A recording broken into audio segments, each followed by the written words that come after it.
පින්පව් කියන වචනේ අහන්නේ නැතුව ඇහෙන්නේ නැත්නම් දෙමව්පියන්ගෙන් බලපෑමකුත් නැත්නම් අපේ හිත්වල තියෙන රාගෙට, ද්වේෂෙට, මෝහයට අපි කොච්චර දේවල් කරයිද? අද වුණත් අම්මට තාත්තට බයට, සමාජයට බයට, පින්පව් වලට බයට, ධර්මයට බයට තමයි මෙච්චරවත් රැකෙන්නේ. මේවා ලෝකෙන් අතුරුදහන් වුණාට පස්සේ මේ ලෝක සත්වයා කොහොමද රැකෙන්නේ? ගැලවෙන්න පින්වත්නි, ගැලවෙන්න උතුම් තිසරණේ සරණ යන්න වෙන කිසිම සරණක් නැහැ. නතර කරන්න මේ රටේ ලෝකෙ ඇවිදින එක. බුදු ගුණ අහන්න, ධර්මයේ ගුණ අහන්න, සංඝයාගේ ගුණ අහලා රැකෙන්න දිව්‍ය ලෝකයකට පැනගන්න. ඇයි දිව්‍ය ලෝකයකට පැනගන්න කියන්නේ? මෙන්න මේක නිසා. මොකටද දිව්‍ය ලෝකෙට පැනගන්නේ? නිවන් දකින්න තව එක chance එකක් තියෙනවා. මේක කන් යොමු කරගෙන අහන්න මොකද්ද මේ chance එක කියලා.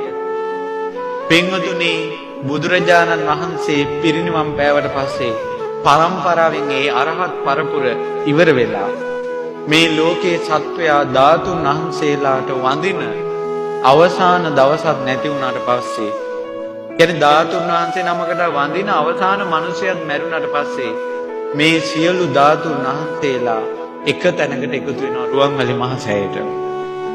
ලංකාවේ තියෙන ධාතුන් වහන්සේලා ඔක්කොම රුවන්වැලි සෑයට එකතු වෙනවා.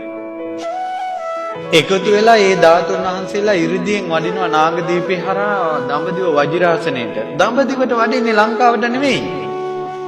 පව් කරව ගන්න එපා. දන්න අයට කියන්න මේ හතර මහා පායයි කියලා.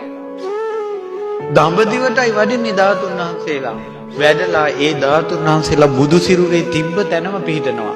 ලාලාට ධාතුන් වහන්සේ ඒ ධාතුන් වහන්සේලා ඒ තැන්වල පිහිටලා බුදු සිරුර මැවෙනවා. ඒ බුදු සිරුර මැවෙනකොට මැවිලා බුදුරජාණන් වහන්සේගේ සිරුරෙන් ඉරිදියෙන් ඒ බුදුරජාණන් වහන්සේ බණ කියනවා. ඒ ධර්මයේ දේශනා කරනකොට මේ ලෝකේ මාර බලයේ අතුරුදහන ඒ මොහොතේ.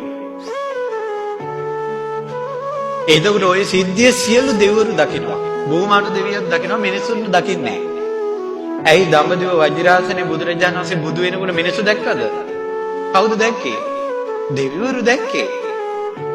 මිනිස්සු දැක්කේ නැහැ. මිනිස්සු දකින්නේ නැහැ. ඒ ධාතු පරිනිර්වාණය දකින්නේ දෙවියෝ විතරයි. අන්න එදාට ගොඩාක් අය මඟපල් ලබනවා.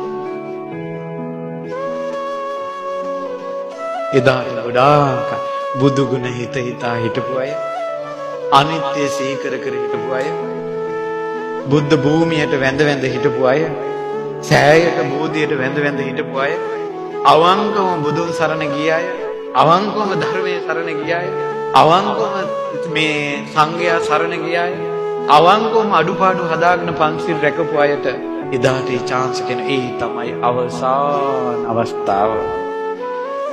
ඒක තියෙන්නේ දෙවිවරුන්ට විතරයි. ඒකයි දිව්‍ය ලෝකයකට පැනගනිලා කියන්නේ. මේක බොරුවක් නෙවෙයි. මේක බොරුවක් නෙවෙයි.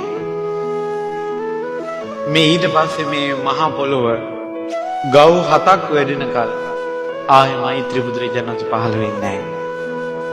මේ පොළොව ගව් 7ක් වැඩෙන්න ඕන. එතකොට තමයි මෛත්‍රී බුදුරජාණන් වහන්සේ පහළ වෙන්නේ. එහෙනම් දැන් ගැලවෙන්න. මෛත්‍රී බුදුරජාණන් වහන්සේ ලෝකේ පහළ වෙනකොට මිනිස්සු උපදිනවා උණ වනයක් වගේ. ඒ කියන්නේ ඊතරම් මිනිස්සු. ඒතර ඉච්ඡර මෛත්‍රී බුද්ධ ශාසනය පිහිට ගන්න අය අද නැහැනේ. අද බණහන් ගම සුළු පිරිසක් නින්නේ. ඒ අයගෙම අවංකවම සරණ පිහිට ගන්න එක්කෙනයි දෙන්නයි. ගොඩක් අය මේ යන ගමන් දේවල් කරගෙන යනවා. එතකොට ඒ බුද්ධ ශාසනය පිහිට ගන්න අය දැන් දිව්‍ය ලෝකවල යාලා ගොඩ ගිහිල්ලා ඉවරයි. දැන් තියෙන්නේ අවසානයේ පහනක් නිවිලා යන්න කලින් මොකද්ද වෙන්නේ? පහනක් නිවිලා යන්න කලින් මොකද්ද වෙන්නේ? දැල්ල වැඩි වෙනවා. ඒ වගේ මේ පොඩ්ඩක් වැඩි උනේ. ඔයාලා ආයේ මට මුණ ගැහෙන එකක් නැහැ. මේ පැත්තට බණ කියන්න මම ආයේ නෙකුත් නැහැ. ඒ නිසා කියන දේ අහන්න. මේ අවස්ථාව නැති කරගන්න එපා. කොහොම හරි තිසරණේ පිහිටලා පංචශීලයේ හදාගෙන දිවි ලෝකයකට පැන ගන්න. කාම ලෝකයෙන් දුක් විඳින අයට ගැලවිල්ල නැහැ. පුළුවන් නම් කසාවතක් දරාගෙන මහානකම පුරුදු කරන්න. මේ තමයි අඬා හරි බඹසරක් රකින්න තියෙන අවසාන අවස්ථාව. තව අවුරුදු කිහිපයයි. මේ අවස්ථාව මගහැරුණොත් දුගතිය ඉපදිලා ගොඩාක් දුක් වෙනෙන්න වෙයි. ඇස් වලින් මුල්පතක් වගේ කඳුළු වැටි දුකට. පපුව පුපුරල යයි දුකට. නිന്ദා අපහාස විඳගන්න බැරුව ගඟේ මුහුදේ පැනලා අනන්ත ජීවිත මැරෙන්න සිද්ධ වෙයි. කඩු කිනිසි වලින් කැපි කැපි සිද්ධ වෙයි. අපි අතින් ගොඩාක් පව් සිද්ධ වෙයි. ඒ නිසා ආයෙමත් මනුස්ස ලෝකයකටවත් එන්න එපා. බුදුරජාණන් වහන්සේ ගැන ධර්මයේ ගැන සංඝ රත්නය ගැන හිත පහදවා ගන්න. බුදුරජාණන් වහන්සේගේ බුදු ගුණ අහන්න, ධර්මය අහන්න, සංඝයාගේ ගුණ අහන්න, රහතන් වහන්සේලාට පහදින්න. දැන් තියෙනවා නම් පින්වත්නි බුදුන් උපන්නේ ලංකාවයි කියලා නිකමට හරි කියලා තියෙනවා නම් ඉක්මනට රුවන්වැලි සෑයට ගිහිල්ලා සුදු නෙළුම් පූජා කරලා සෑය වටට සත්‍යක්‍රියා කරන්න. ඔබ වහන්සේ ලුම්බිනි සල්වනේ උපම් බව සත්‍යයි දඹදිව. ඔබ වහන්සේ ගයාවේ නේරංජරා නන්දිය අසබඩ වජිරාසනේ සම්බුදු බවට බව සත්‍යයි. බාරාණසී ඉසිපතනේ ධම්සක් පැවැත්වූ බව සත්‍යයි. කුසිනාරාවේ උපවර්තන ශාල වනෝද්‍යානයේ පිරිනිවන් වැඩිය බව සත්‍යයි. ඒක සත්‍යයි සත්‍යානුභවයෙන් නොදැන මගෙන් වෙච්ච වැරද්දට සමාව දෙන්න කියලා බඩ ගාලා දණ්ඩ නමස්කාර කරන්න. බුදු ගුණ කියන්න ආපේ අරන් යන්න එපා සසරට.